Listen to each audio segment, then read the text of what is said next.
The second dimension of standing is found in Jeremiah chapter 35, verse 18 and 19. In that passage, we read about a group of people called the Rehabites. The Rehabites were an interesting group of people.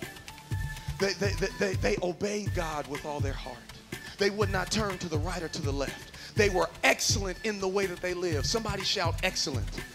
While everybody else around them was acting crazy and living in sin and doing all types of ridiculous mess, the Rehabites were standing. They were standing on holiness. They were standing on righteousness. They lived an excellent life. And God told them that as a result of living an excellent life, there will always be somebody to stand for you, Rehabites. As a result of being excellent, you won't have to worry about standing. No matter what happens, no matter what comes your way, Rehabites, you will be able to stand. The first dimension of standing is understanding. The second dimension of standing is outstanding. Somebody say outstanding.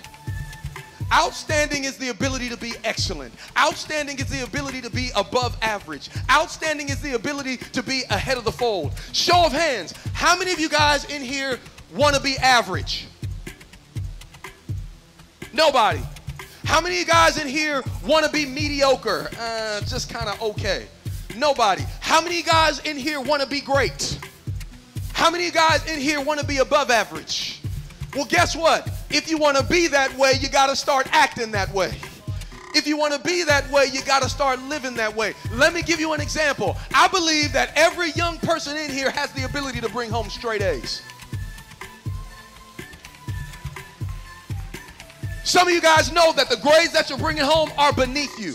Some of you guys know that the grades that you're bringing home, you're better than that. My question is, why are you settling for being average? Some of you guys know that you have more intellect, more ability, more skill than what you're bringing home on paper. Are you comfortable with being average? Let me tell you something.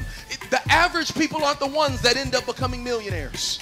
The average people aren't the ones that end up opening great businesses. The average people aren't the ones that end up going on and doing great things. But it's the ones that say, I'm not going to sit here with the chickens. I'm going to fly with the eagles. And I'm about to be above average in everything that I do. And it's not going to start when I'm 30.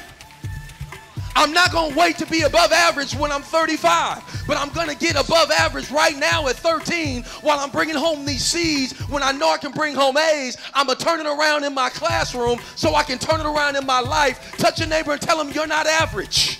Stop thinking average. Stop feeling average. You want to know how I know you're not average? How many of you guys in here are saved? How many of you guys have a relationship with Jesus? That's how I know you're not average. Because an extraordinary God lives inside of you. A God who can do anything but fail. A God who says in Ephesians 3:20, he's able to do exceedingly abundantly above and beyond all that you can ask or think. You want to know how I know you're not average? Because you're a God carrier. You're a God container. And the God in you is an above average, outstanding, extraordinary God. So you ought to settle for nothing but outstanding, extraordinary, and above average. Somebody shout, I'm above average.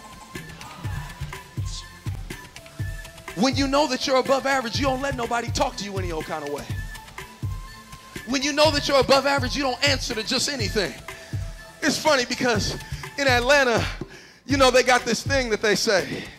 The dudes, when they trying to holler at a girl, they say, hey, shawty.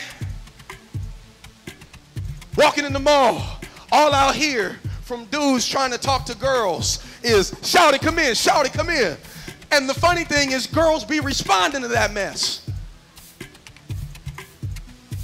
But when you know you're above average, you don't look at anybody and answer to anybody that calls you anything but what you are.